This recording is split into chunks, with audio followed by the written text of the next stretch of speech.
आज हम बात करने वाले हैं विभव मापी के पहले अनुप्रयोग के बारे में, जो कि है दो शहरों के विद्युत वाहक बलों की तुलना करने में। ओके, तो चलिए स्टार्ट करते हैं। देखिए, सबसे पहले इसके लिए हमें क्या बनाना पड़ेगा, विभव मापी बनाना पड़ेगा।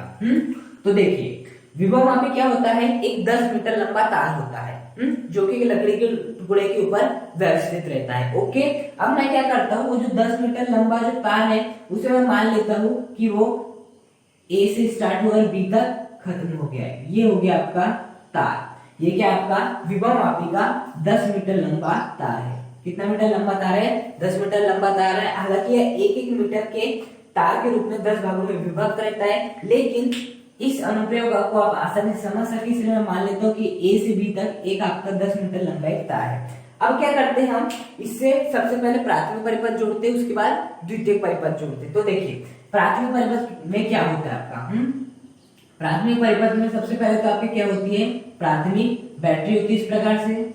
उसके बाद यहाँ पर हम जोड़ देते हैं आपका परिवर्ती प्रतिरोध। क्या जोड़ देते हैं हम, परिवर्ती प्रतिरोध। उसके बाद यहाँ से जोड़ देते हैं हम कुंजी, और इस प्रकार से आपकी व्यवस्था हो जाती है आपकी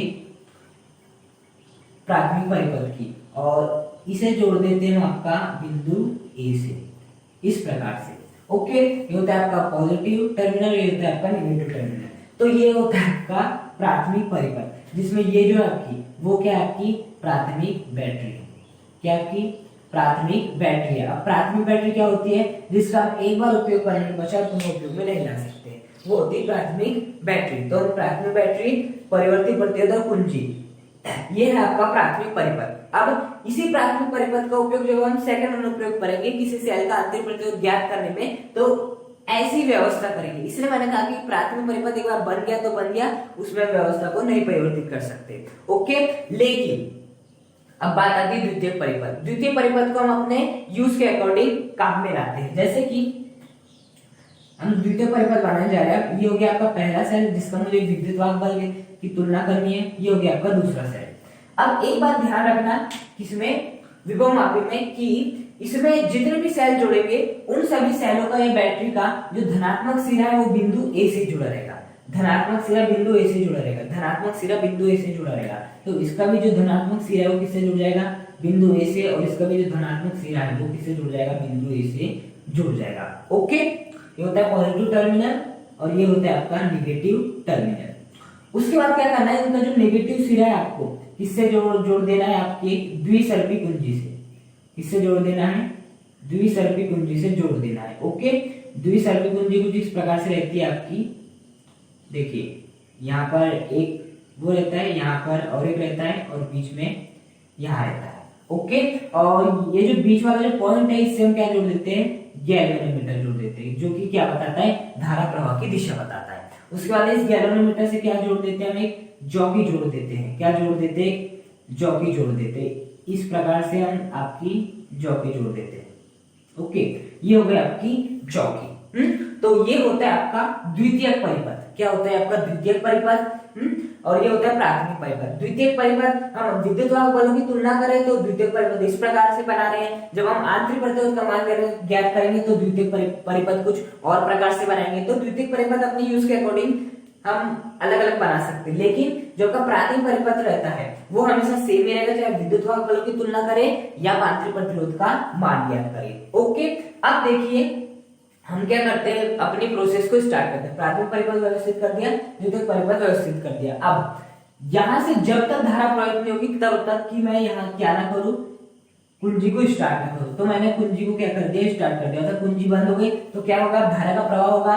तो मैं मान लेता हूँ कि यहाँ से कितनी धारा प्रवाहित हो रही है, आई धारा प्रवाहित हो रही है। कितनी धारा प्रवाहित हो रही है, आई धारा प्रवाहित हो रही है। अब ये जो आई धारा प्रवाहित हो रही है वो कहां पर भी प्रवाहित होगी, इस ए बी तार पर भी प्रवाहित होगी। कहां पर प्रवाहित होगी, ये जो आपका ए बी तार है उसमें भी प्रवाहित होगी आपकी। ऐसे होते हुए जाएगी और वापिस यही चली जाएगी आपका। इस प्रकार से धनात्मक टर्मिनल से ऋणात्मक टर्मिनल की हो जाती है धारा की दिशा। तो इस प्रकार से हुआ कि यहाँ से आपकी जैसे कुंजी को स्टार्ट किया तो धारा प्रवाहित होना स्टार्ट होगी और इस प्रकार से अपना मार्ग पूरा करते हुए पूरा करेगी। अब देखिए, जब आपकी जो धारा है वो यहाँ में से प्रवाहित होगी, आई धारा जब इस तार से प्रवाहित होगी तो इस तार का कोई ना कोई प्रतिरोध होगा, ऑब्वियसली बात है, क्योंकि प्रत्येक तार का प्रतिरोध होता है। तो इस तार का जो प्रतिरोध है वो मैं कितना मान लेता हूँ, R है। इस तार में से कितनी धारा प्रवाहित हो रही है, I धारा प्रवाहित हो रही है। और जब मैं I का इंटू R से करूंगा तो मुझे क्या प्राप्त होगा, V प्राप्त हो गया। अर्थात क्या होगा, इस बैटरी द्वारा इस तार पर विद्युत धारा प्रवाहित की जाएगी। इस तार का अपना कोई प्रतिरोध है, और जब मैं इस विद्युत धारा का इंटू इस तार के प्रतिरोध से करूंगा तो मुझे क्या प्राप्त हो जाएगा, विभव प्राप्त हो जाएगा। मतलब इस बैटरी द्वारा, प्राथमिक बैटरी द्वारा या प्राथमिक परिपथ द्वारा या प्राथमिक बैटरी द्वारा इस तार पर क्या उत्पन्न किया जा रहा है, आपका विभव उत्पन्न किया जा रहा है। क्या उत्पन्न किया जा रहा है, विभव। ये बहुत जरूरी बात है। इस प्राथमिक बैटरी द्वारा इस तार पर क्या उत्पन्न किया जा रहा है, विभव उत्पन्न किया जा रहा है। वो भी कितना विभव उत्पन्न किया जा रहा है, आपका V विभव उत्पन्न किया जा रहा है। तो यहाँ पे लिख देते हैं V विभव उत्पन्न किया जा रहा है इस तार पर। ओके, अब देखिए यहाँ पर बेसिकली हमें अब करना क्या है, हमें क्या करना है, बेसिकली ये जो आपकी द्विसर्पी कुंजी होती है ना, इसे आपको समझना है। द्विसर्पी कुंजी कुछ इस प्रकार से रहती है, जैसे आप देख सकते हैं कि यहाँ पर क्या रहता है, एक आपका पेंच बनी रहती है जिसे हम खोलते हैं और इस ऋणात्मक सिरे को क्या करते हैं, बांध देते हैं और आप इस पेंच को कस देते हैं। उसी प्रकार से यहाँ पर भी एक पेंच होती है जिसे हम पहले खोलते हैं, देखिए खोलते हैं और यहाँ से ऋणात्मक सिरे को बांध देते हैं, कस लेते हैं अच्छे से और यहाँ फिर कस लेते हैं। उसके बाद ये तीसरा रहता है, यहाँ पर भी ऐसी, इसको हम वापस खोल सकते हैं, यहाँ पर हम गैल्वेनोमीटर बांध देते हैं और वापस उसे कस लेते हैं। इस प्रकार से हम व्यवस्था करते हैं। बीच में याद रखना, इस प्रकार से आना छेद होते हैं आपके, क्या होते हैं, एक होल होते बोल सकते हैं। उन होलों में क्या भरी जाती है, आपकी कुंजी भरी जाती है। हाँ, अब देखिए जैसे मैं कुंजी आपकी इस प्रकार से रहती है कुछ, तो जैसे मैं इस कुंजी को यहाँ पर भरूंगा तो देखिए आपका जो परिपथ हो जाएगा वो क्या हो जाएगा, बंद हो जाएगा। और यदि परिपथ बंद होता है तो क्या प्रवाहित होती है, धारा प्रवाहित होती है। ओके, अब हम द्विसर्पी कुंजी को काम में क्यों लाते हैं, इसे क्या कहते हैं, आपकी द्विसर्पी कुंजी, द्विसर्पी कुंजी कहते हैं। अब द्विसर्पी कुंजी क्यों काम में लाते हैं, सामान्य कुंजी काम में ला सकते। देखिए जब आपका विभव मापी होता है ना, उसमें हम एक बार में एक ही सेल का उपयोग कर सकते हैं। जैसे मुझे 2 सेल दिए हैं, अब 2 सेल को एक साथ मैं कैसे उपयोग में ला सकता हूँ, तो मैं क्या करूंगा, इस एक सेल को पहले उपयोग में लाऊंगा, फिर इस दूसरे सेल को लाऊंगा। अब देखिए जब मैं इस एक सेल को उपयोग में लाऊंगा, अब आप ये सोचेंगे मैंने तो दोनों ही सेल को जोड़ दिया, नहीं। देखिए मैंने क्या बोला कि यहाँ पर आपके 2 होल भी रहते हैं द्विसर्पी कुंजी में। आप यदि यहाँ पे इस प्रकार से अपनी कुंजी को डालेंगे तो केवल कौन सा परिपथ पूरा होगा, ये वाला परिपथ पूरा होगा, ये वाला परिपथ तो पूरा होगा और ये वाला तो होगा ही नहीं, ये तो टूटा का टूटा रहेगा नहीं। यहाँ का हमने कुंजी भरे तो क्या इस सेल में से धारा प्रवाहित हो पाएगी, नहीं हो पाएगी। लेकिन इस सेल में से धारा प्रवाहित हो पाएगी क्योंकि यहाँ पर मैंने कुंजी को इस प्रकार भर दिया हो, तो रास्ता क्या हो जाएगा, आपका बंद हो जाएगा और हम आसानी से प्रयोग कर सकते हैं। इसी कारण हम करते हैं द्विसर्पी कुंजी का उपयोग। ओके, तो देखिए आप क्या करते हैं, सबसे पहले यहाँ जो बीच में होल है यहाँ पर मैं क्या भरता हूँ, कुंजी भरता हूँ। तो देखिए जैसे मैं यहाँ पर कुंजी ऐसे भरूंगा, हाँ, तो देखिए ये जो रास्ता है वो क्या हो जाएगा, पूरी तरह बंद हो जाएगा। देखिए जो रास्ता है वो क्या हो जाएगा, पूरी तरह बंद हो जाएगा। अब जैसे रास्ता पूरी तरह बंद होगा तो क्या होगा, इस सेल में से विद्युत धारा प्रवाहित होगी। क्या होगी, इस सेल में से विद्युत धारा प्रवाहित होगी। बेसिकली ये वाला सेल भी विद्युत धारा प्रवाहित कर रहा है आपका, और ये वाला सेल भी क्या कर रहा है, आपकी विद्युत धारा प्रवाहित कर रहा है। लेकिन बस अंतर एक ही बात का है कि ये भी कर रहा है, ये भी कर रहा है, लेकिन इसका परिपथ बंद है इसलिए धारा का प्रवाह हो रहा है, लेकिन इसका परिपथ बेचारा बंद ही नहीं क्योंकि कुंजी ने भरे तो धारा प्रवाहित नहीं हो रही है। ओके, तो जैसे हमने कुंजी बंद की, धारा प्रवाह होगा। अब हमें अपना प्रैक्टिकल स्टार्ट करना है। हमें क्या करना है, एक बार ये जो जॉकी है इस जॉकी को पकड़ना है और हमें एक बार इस साइड में ले जाके रखना है। तो डिफ्लेक्शन आपका लेफ्ट हैंड साइड में आएगा। इस जॉकी को पकड़ के एक बार हमें यहाँ पर ले जाके रखना है, तो आपका जो विक्षेप आएगा वो क्या आएगा, राइट हैंड साइड में आएगा। और यदि ऐसा होता है तभी आप स्पष्ट है कि आपका जो परिपथ है बिल्कुल सही है। लेकिन यदि ऐसा नहीं हो रहा है, यहाँ भी लेफ्ट, यहाँ भी लेफ्ट, यहाँ भी राइट, यहाँ भी राइट, तो आपका परिपथ सही नहीं है। यदि इधर रख रहे हो लेफ्ट मिल रहा है, इधर रख रहे हो राइट मिल रहा है, इसका मतलब है कि आपका परिपथ सही है। अब इसका मतलब ये भी है कि इधर लेफ्ट मिल रहा है, इधर राइट मिल रहा है, मतलब बीच में कहीं ना कहीं एक ऐसा बिंदु होगा जहां पर जो आपका विक्षेप आएगा वो बिल्कुल भी नहीं आएगा, मतलब उसमें जो आपका गैल्वेनोमीटर एकदम सीधा हो जाएगा। ओके, तो मैं इस जॉकी को लाता हूँ, यहाँ रख के देखता हूँ, यहाँ रख के देखता हूँ, यहाँ रख के देखता हूँ, इस प्रकार से रख के देखता हूँ, तो मैं मुझे एक ऐसा बिंदु मिल जाता है, बिंदु डी। एक ऐसा बिंदु मिल जाता है, बिंदु डी, जहां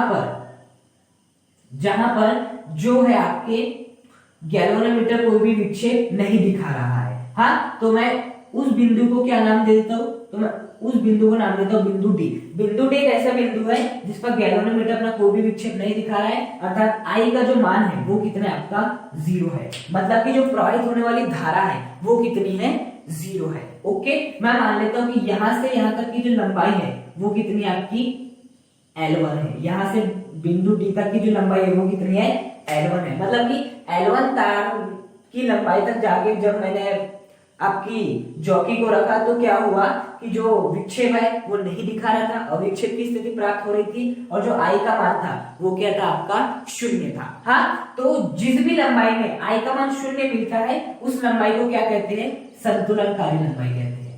क्या कहते हैं, संतुलनकारी लंबाई। तो L1 क्या होगा, संतुलनकारी लंबाई। क्यों, क्योंकि L1 लंबाई पे आते ही जो है हमारा आई का मान क्या मिल रहा है 0 मिल रहा है, इसलिए इसे क्या कहते हैं, संतुलनकारी लंबाई कहते हैं। अब हमारे पास एक कारण ढूंढना है कि ऐसा क्या है, क्योंकि देखिए मैं तो एक प्राथमिक बैटरी है, फिर उसके बाद ये आपका सेल भी है, फिर भी यहाँ जो है आपकी धारा का मान 0 क्यों आ रहा है, इसका ऐसा कारण क्या है। तो जैसे आप कारण को समझ जाएंगे तो आप पूरी तरह से विभव मापी को समझ जाएंगे। देखिए अब मैं आपको कारण स्पष्ट करने जा रहा हूं। तो देखिए कारण ये है आपका कि प्राथमिक बैटरी द्वारा भी यहाँ पर विभव उत्पन्न किया जा रहा है। देखिए प्राथमिक बैटरी द्वारा आई धारा यहाँ पर प्रयोग की जा रही थी, इसका एक अपना प्रतिरोध था, तो इस तार पर इस प्राथमिक बैटरी द्वारा विभव उत्पन्न किया गया, तो वो विभव कितना था आपका V विभव था, मैं ऐसा मान लेता हूं। हाँ, तो देखिए आपका तार में क्या उत्पन्न हुआ, इस प्राथमिक बैटरी द्वारा विभव उत्पन्न हुआ है, तो इस L1 लंबाई के तार का भी अपना एक विभव होगा, इस जो आपकी बाकी जो लंबाई का तार बच जाता है उसका भी अपना विभव होगा। तो यदि आपके क्या मिल रहा है, सेल भी लगी हुई, प्राथमिक बैटरी भी लगी हुई, फिर भी यदि धारा का मान समान हो रहा है, इसका मतलब क्या होगा कि जो है आपका इस तार का जो विभव है, किस तार का विभव, L1 लंबाई के जो तार का विभव है, L1 लंबाई के तार का जो क्या है आपका विभव है, वो किसके बराबर है, वो बराबर है इस सेल के विभव के। क्या है, वो बराबर है इस सेल के विभव के। ऑब्वियस सी बात है, जब इस सेल का विभव इस L1 लंबाई के तार के विभव के बराबर हो जाएगा तो क्या हो जाएगा, आपकी धारा नहीं बहेगी। ऑब्वियस सी बात है, जैसे कि मैंने आपको एक बात बताया था, विभवांतर, जब तक विभवांतर नहीं होता है धारा का प्रवाह नहीं हो सकता। जैसे कि एक है आपका 220 वोल्ट और दो बिंदुओं का जो विभवांतर है, जो दो बिंदुओं का जो विभव 220 वोल्ट है, और ऐसे एक तार है इसका जो विभव है वो कितना है आपका 0 वोल्ट है। क्या है, 0 वोल्ट है। तो यदि मैं इन दोनों तारों के बीच विभवांतर निकालना चाहूँ तो क्या होगा, 220 माइनस 0 जो कि कितना आएगा 220, अर्थात विभवांतर कितना है आपका 220।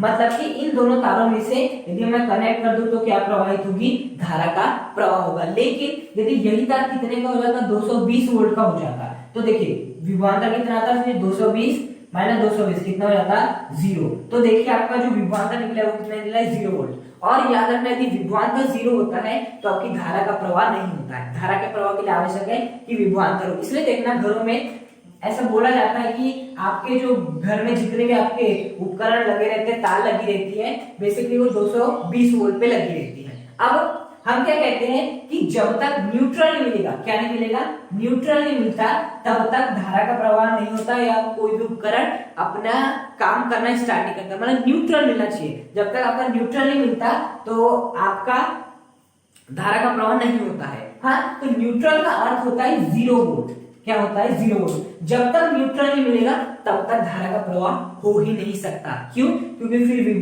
विभव का अंतर बन जाता है, वो भी अच्छा खासा, ताकि बहुत अधिक समय तक धारा प्रवाहित हो सके। 220 वोल्ट कितना अधिक विभवांतर है, तो अच्छा खासा विभवांतर उत्पन्न हो सके, इसलिए हम किससे जोड़ते हैं, न्यूट्रल तार। एक न्यूट्रल तार होता है, उसका विभव कितना होता है, 0 होता है, जिसका विभवांतर 220 आ जाता है, जिसका धारा का प्रवाह होता है। तो यदि आपके विभवांतर है तभी धारा का प्रवाह होगा। हाँ, अब हम देख रहे हैं कि हमने यहाँ रखे तो विक्षेप इधर आ रहा है, मतलब धारा का प्रवाह हो रहा है। हम यहाँ रख रहे हैं, विक्षेप आ रहा है, मतलब धारा का प्रवाह हो रहा है।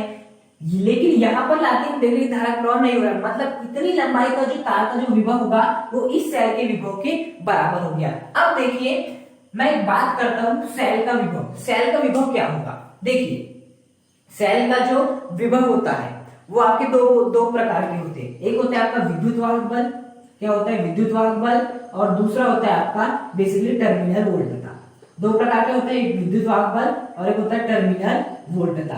अब यहाँ पर समझने का प्रयास कीजिए कि यहाँ पर ये जो विभव है वो विद्युत वाहक बल वाला है, टर्मिनल वोल्टता। देखिए विद्युत वाहक बल का मतलब होता है जब धारा प्रवाहित नहीं हो रही सेल में से, सेल द्वारा धारा प्रवाहित नहीं हो रही है, तब इसका जो भी विभव है वही क्या कहलाता है, विद्युत वाहक बल। तो देखिए इस सेल में से क्या कोई धारा प्रवाहित हो रही है, नहीं, क्योंकि आई का मान क्या है, इस परिस्थिति के लिए जब हम ए से डी तक दूरी तक हमने लाके रख दिए तो इस सेल में से तो कोई धारा प्रवाहित नहीं हो रही है, आई बराबर 0 है।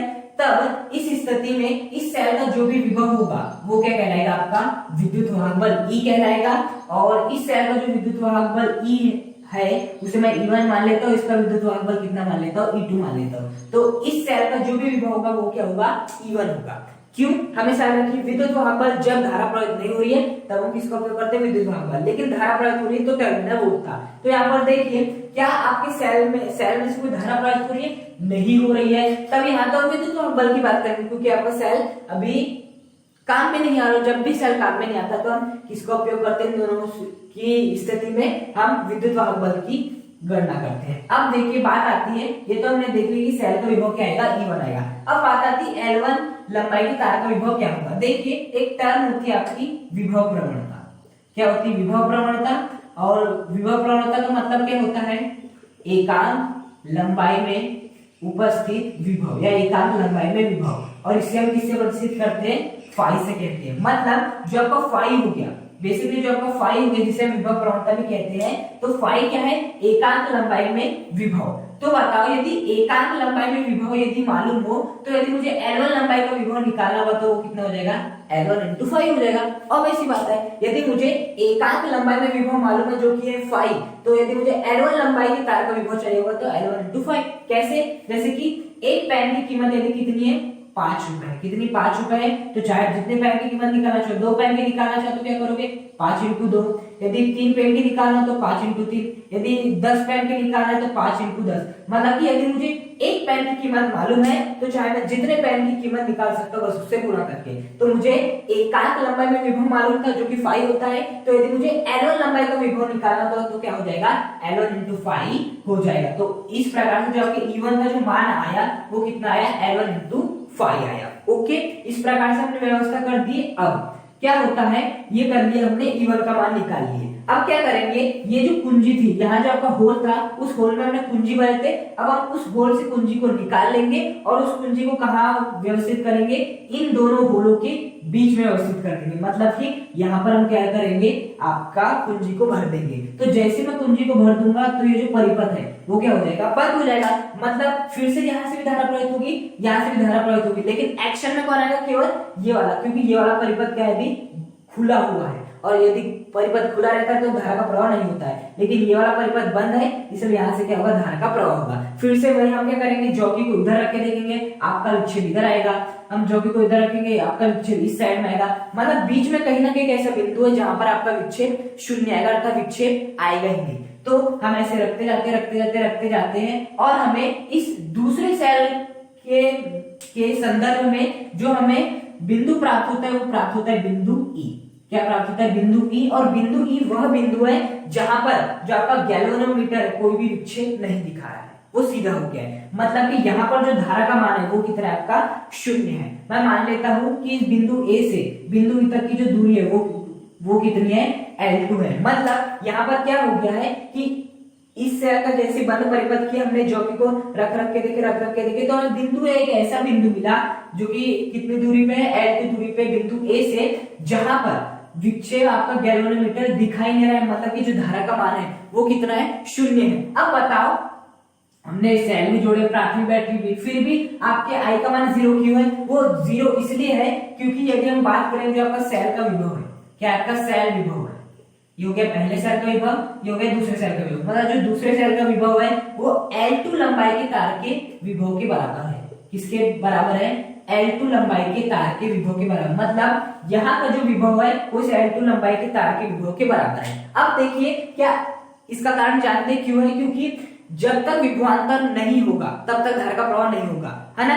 मतलब कि और विभवांतर कब जीरो होता है, जब आपके विभव बराबर होते हैं। मतलब यहाँ का विभव यहाँ के विभव के बराबर हो गया, 220 के बराबर हो गया, 220 के बराबर हो गया, 220 माइनस 220 जीरो होता है, जिस कारण से धारा का प्रवाह बिल्कुल भी नहीं होगा। तो हम ऐसा कह सकते हैं कि यहाँ का जो विभव है, इस सेल का जो विभव है वो सेल टू लंबाई के तार के विभव के बराबर हो गया है। तो वही लिखिए कि दूसरे सेल का विभव L2 लंबाई के तार के विभव के बराबर हो गया है। अब देखिए क्या ये सेल काम में आ रहा है, बिल्कुल भी काम नहीं आ रहा है। जैसे बिंदु ई पर ले जाके रखे, इसमें से जो बहने वाली धारा है आई वो कितनी हुई, शून्य हुई। और जब भी सेल काम में नहीं आता है, अर्थात इसमें से कोई भी धारा प्रवाहित नहीं होती, तब हम सेल का जो भी विभव लेते हैं वो क्या होता है, आपका विद्युत वाहक बल होता है। हाँ, और दूसरे सेल का जो विभव है वो, दूसरे सेल का जो विद्युत वाहक बल है वो कितना है, आपका E2 है। तो यहाँ पर क्या हो जाएगा, जो आपका E2 है वो किसके बराबर आ जाएगा, L2 इंटू फाइव के बराबर आ जाएगा। अब L2 इंटू फाइव क्यों, क्योंकि देखिए एकांक लंबाई में उपस्थित विभव को मैंने क्या बना, फाइव। एकांक लंबाई में उपस्थित विभव है फाइव,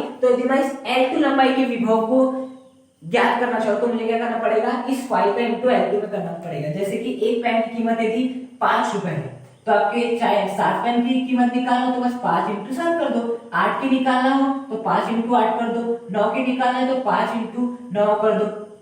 तो इस प्रकार से मुझे एकांक लंबाई का विभव मालूम है, जो कि होता है विभव प्रवणता, वो कितना है, 5 है। तो यदि मैं L2 लंबाई के तार के विभव की बात करूं तो वो कितना हो जाएगा, L2 इंटू 5 हो जाएगा। आप बेसिकली समझ चुके हैं। अब क्या करना था, मैं विद्युत वाहक बलों की तुलना करना था। तो हम क्या कर सकते हैं, इसे नाम देते हैं समीकरण नंबर 1 और इसे नाम देते हैं समीकरण नंबर 2। अब हम क्या कर देते हैं, समीकरण 1 भागित समीकरण 2 कर देते हैं। क्या कर देते हैं, समीकरण 1 भागित समीकरण 2 कर देते हैं। तो समीकरण 1 भागित समीकरण 2। अब बता, समीकरण 1 क्या है आपका, E1। समीकरण 2 का जो बाया पक्ष है वो क्या है, E2 है। समीकरण 1 का जो दाया पक्ष है वो कितना है, आपका L1 इंटू 5 है। और समीकरण 2 का जो आपका दाया पक्ष है वो क्या है, L2 इंटू 5 है। बेसिकली समीकरण 1 क्या था, E1 इज इक्वल टू आपका L1 इंटू 5 और आपका जो E2 था वो क्या था, L2 इंटू 5 था। अब हमने समीकरण 1 भागी समीकरण 2 की, मतलब बाएं पक्ष का भाग बाएं पक्ष में और दाएं पक्ष का भाग दाएं पक्ष में लगाएंगे। तो लगा दी, E1 upon E2 is equal to क्या होगा, L1 5 अपॉन L2 5। अब देखिए 5 से 5 क्या हो जाएगा, कैंसिल हो जाएगा। तो बेसिकली जो हमारा मान आ जाएगा वो आ जाएगा E1 अपॉन E2 बराबर कितना आ जाएगा, L1 अपॉन L2। जहां पर L1 क्या होगा, ये वाली लंबाई, L2 क्या होगा, आपकी बिंदु ए से बिंदु ई तक की लंबाई। और इस L1 L2 की गणना हम किस प्रकार से कर सकते हैं, मैंने आपको बताया था नीचे क्या लगा रहता है, यहाँ पर एक मीटर स्केल लगा रहता है। उस मीटर स्केल की सहायता से L1 का भी मान ज्ञात कर लेंगे और L2 का भी मान ज्ञात कर लेंगे। तो इस प्रकार से हमने विभव मापी की सहायता से दो सेलों के विद्युत वाहक बलों की गणना कर ली है, मतलब तुलना करिए। कैसे, मान लेते हैं कि जो L1 की जो लंबाई है, जो आपका L1 है वो किसके बराबर है, आपके 2L2 के बराबर है। जो आपका L1 है वो कितने के बराबर है, 2L2। मतलब कि ये जो लंबाई है, मतलब कि जो आपकी L1 है वो कब प्राप्त हो रही, जब हम इस L2 में 2 का गुणा करें। हम ऐसा मान लेते हैं, हम ऐसा केवल मान रहे हैं, ऐसा परफेक्ट नहीं कि होगा, लेकिन मैं ऐसा मान लेता हूँ। यदि हमें तुलना करनी तो मैं L1 के स्थान पे क्या लिख सकता हूँ, 2L2 लिख सकता हूँ। L1 के स्थान पे क्या लिख सकता हूँ, 2L2 लिख सकता हूँ। तो L2 से L2 कैंसिल, तो फाइनली क्या हो जाएगा, E1 अपॉन E2 किसके बराबर आ जाएगा, आपके 2 के बराबर आ जाएगा। अब E2 को मैं क्या लिख दूंगा, इधर विभाग में इधर जाएगा तो गुणा में आ जाएगा, तो 2 इंटू क्या हो जाएगा, E2। तो बताओ यहाँ से हम बोल सकते हैं कि जो आपका E1 है, E1 वो कब प्राप्त होगा, जब हम E2 में किसका इंटू करेंगे, 2 का गुणा करेंगे। मतलब जो आपका दूसरे सेल का जो विद्युत वाहक बल है उसका जो दुगुना होता है वो पहले सेल के विद्युत वाहक बल के बराबर होता है। तो हमने तुलना कर ली। तो इस प्रकार से हम क्या कर सकते हैं, जो आपका समीकरण है, इस समीकरण की सहायता से दो सेलों के विद्युत वाहक बल की तुलना आसानी से कर सकते हैं, L1 अपॉन L2। ओके, तो आज के इस वीडियो में हमने विभव मापी का पहला अनुप्रयोग करें। नेक्स्ट वीडियो में हम दूसरे अनुप्रयोग के बारे में बात करेंगे। यदि आपको वीडियो पसंद आए तो वीडियो को लाइक करें, चैनल को सब्सक्राइब करें और कमेंट करके मुझे बताएं कि आपको वीडियो कैसा लगा।